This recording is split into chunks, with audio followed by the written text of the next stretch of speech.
संविधान के निर्माता बाबा साहब अम्बेडकर की 61वीं पुण्यतिथि है। आज ही के दिन उनका निधन हुआ था, तो आज एक बड़ा दिन है, देश के लिए भी दिन है। अगर आप इस देश के नागरिक हैं, आप संविधान के बारे में जानते हैं, डेमोक्रेटिक सिस्टम के बारे में जानते हैं, तो बाबा साहब का जो काम है वो धीरे धीरे लगातार जो है वो फैलता ही जा रहा है, बड़ा होता जा रहा है।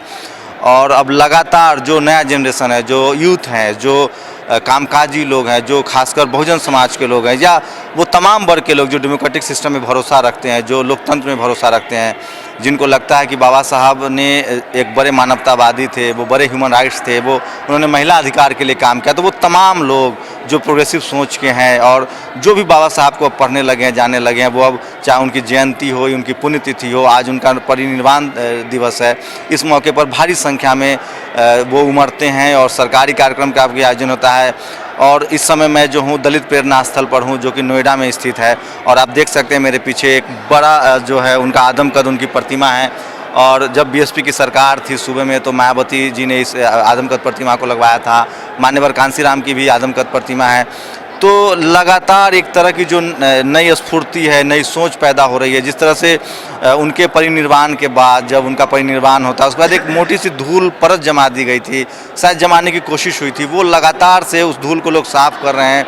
और जिस तरह से समाज में जागरूकता बढ़ रहा है, लोगों की भागीदारी बढ़ रही है, सिस्टम में भागीदारी बढ़ रही है, समाज में भागीदारी बढ़ रही है, खासकर बहुजन समाज के लोग जो राजनीतिक रूप से, सामाजिक रूप से, आर्थिक रूप से सक्रिय हो रहे हैं, वैसे वैसे बाबा साहब के बारे में उनका जो राजनीतिक कद है, उनकी जो सामाजिक काम था, उसको पहचान तो पहले से थी, उनके काम को किसी ने इनकार नहीं किया था।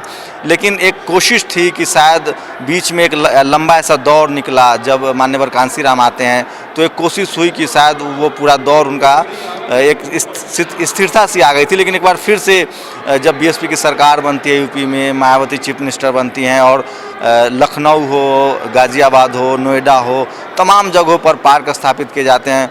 और उसके बाद जैसे ही बहुजन समाज के लोग कॉलेज पहुंचते हैं, यूनिवर्सिटीज़ पहुंचते हैं, तो वो जो अपने अस्तित्व को ढूंढने लगते हैं, अपने इतिहास को ढूंढ रहे हैं। और उसी कड़ी में अब लगातार आप देखिएगा कि बाबा साहब भीमराव अम्बेडकर को लेकर कार्य आयोजन हो रहे हैं, लोग अपने अपने स्तर पे आयोजन कर रहे हैं। और डेमोक्रेटिक सिस्टम जो उनकी देन है, जिसके लिए वो जाने जाते हैं, संविधान जो उन्होंने लिखा और जिसमें उन्होंने तमाम तरह की समानता, बराबरी और भेदभाव के खिलाफ बातें कही है, उसको लेकर लोगों में काफ़ी उनके प्रति सम्मान है। और उसी का नतीजा है कि भारी संख्या में पूरे देश में, पूरी दुनिया में लोग उनके पुण्यतिथि पर जमा होते हैं और उन्हें सत नमन करते हैं, श्रद्धांजलि देते हैं। आप कहाँ से हैं सर? मैं आउटर दिल्ली से हूँ।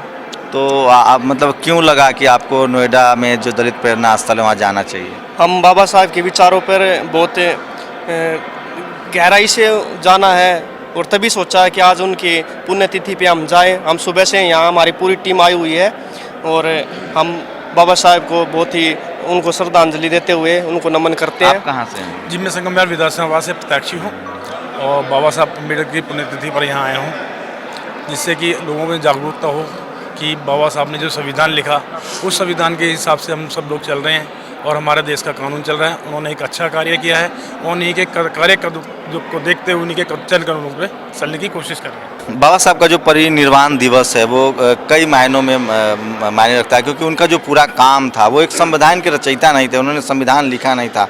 भारत में जिस तरह की प्रथा थी, जातिवाद हो, धर्म को लेकर जिस तरह से सोचते, महिलाओं का जिस तरह से शोषण होता था, पढ़ाई लिखाई को लेकर, एक पूरा लंबा, जब आप उनके जीवन को जानेंगे तो आपको भरोसा नहीं होगा कि उस समय में जब 19वीं शताब्दी में जब वो पैदा हुए और जब उन्होंने इस तरह की तमाम परिस्थितियों को देखा, झेला, उसके बाद एक अदम्य इच्छा शक्ति थी उनके अंदर, जिसकी वजह से वो किसी जाति, धर्म, मजहब को लेकर काम नहीं कर रहे थे। वो सिर्फ इंसानियत को लेकर काम कर रहे थे कि इंसान को इंसान के बराबर समझा जाए। उसमें जो भेदभाव है, चाहे वो जाति आधारित हो, धर्म आधारित हो, लैंगिक भेदभाव, उसको वो ख़त्म कर रहे थे। और ये अलग बात है कि उस भेदभाव के सबसे ज़्यादा शिकार दलित, आदिवासी और मुस्लिम बहुलता के लोग थे, बहुजन समाज के लोग थे, पिछड़ी जाति के लोग थे। तो इस वजह से उनको कहा जाने लगा कि वो इन्हीं के लोग के लिए काम करें, जबकि सच्चाई ये थी कि वो सिर्फ बेहतर इंसान बनाने की कोशिश में लगे थे, बेहतर देश बनाने की कोशिश में लगे थे।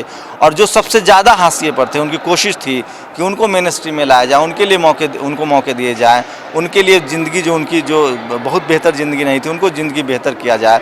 और इसी वजह से शायद यही एक वजह है कि आज देश की सीमाएं टूट रही है, पूरी दुनिया में उनको लोग दुनिया के सबसे बड़े मानवतावादी ह्यूमन राइट्स कहते हैं। और अब भारत में भी जो जैसे जैसे लोग अपने इतिहास को खंगाल रहे हैं, टटोल रहे हैं, उनके प्रति और लोगों का स्नेह और उनके काम के प्रति जो उनकी जीवटता थी, उनकी जो मेहनत थी, उन्होंने जो लगातार सेक्रीफाइस किए, त्याग किया, उसके लेकर लोगों के मन में सम्मान बढ़ता जा रहा है। और ये एक राजनीतिक सम्मान भी है और सामाजिक सम्मान भी है। बाबा साहब को किसी एक खांचे में आप नहीं बैठा सकते। वो बड़े इकोनॉमिस्ट थे, वो बड़े ह्यूमन राइट्स एक्टिविस्ट थे, वो बहुत बड़े कानूनविद थे।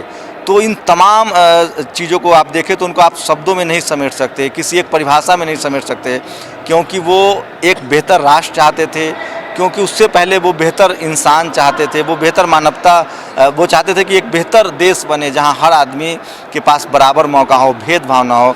महिलाओं के अधिकार के प्रति बहुत सचेत थे, उन्होंने बहुत काम किया। तो इस लिहाज से देखेंगे तो इस देश में जाति, धर्म, मजहब जहां देश के हर इंसान के अंदर बैठा हुआ था, वहाँ एक वो ऐसे आदमी थे जो बेहतर देश के बारे में सोच रहे थे, बेहतर इंसानियत के बारे में सोच रहे थे। शायद यही वजह है कि हर जाति, संप्रदाय, धर्म और मजहब के लोग आज उनके आगे, उनके काम के आगे नतमस्तक है और उन्हें भावभीनी श्रद्धांजलि दे रहा है। और उनकी जो आज परिनिर्वाण दिवस है उस पर उनको सत सत नमन कर रहा है। मैम, आप कहाँ से हैं? मैं दिलशाद गार्डन से हूँ। तो क्यों आपको लगा कि आप आज यहाँ आना चाहिए आपको? आज बाबा साहब का परिनिर्वाण दिवस है, उनकी मतलब पुण्यतिथि है और मुझे लगा कि यही हमारे मुक्तिदाता हैं।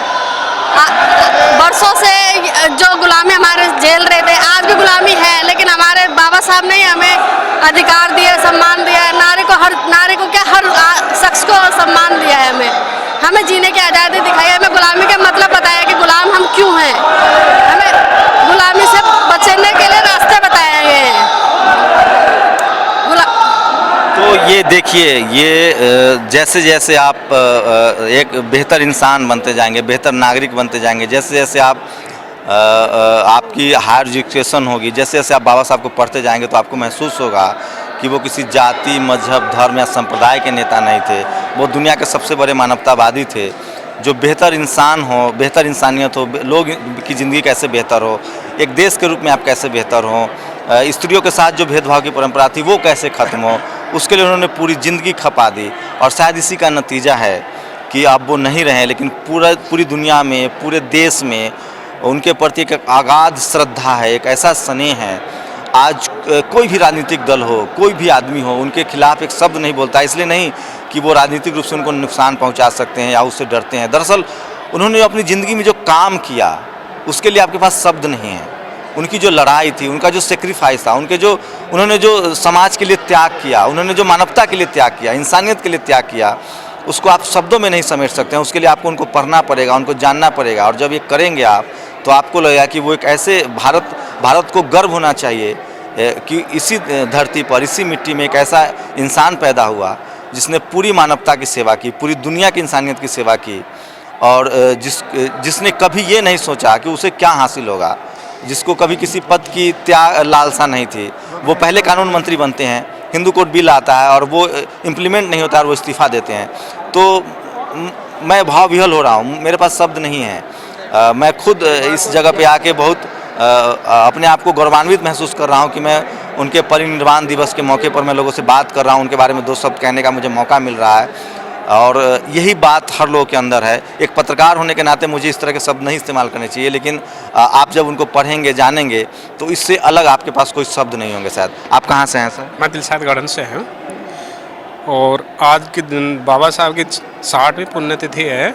और ये मानवता के वो पुरुष थे जो समाज में समानता, अधिकार, स्वतंत्रता, बंधुता, मैत्री सभी चीज़ों को लेके चलते थे। मानव को मानव बनाया, उस भाईचारे को कायम करते हुए लोगों में स्वतंत्रता, बंधुता, मैत्री और मानवता सिखाई, सबको बहन। आप कहाँ से हैं सर? मैं देवली से आया हूँ।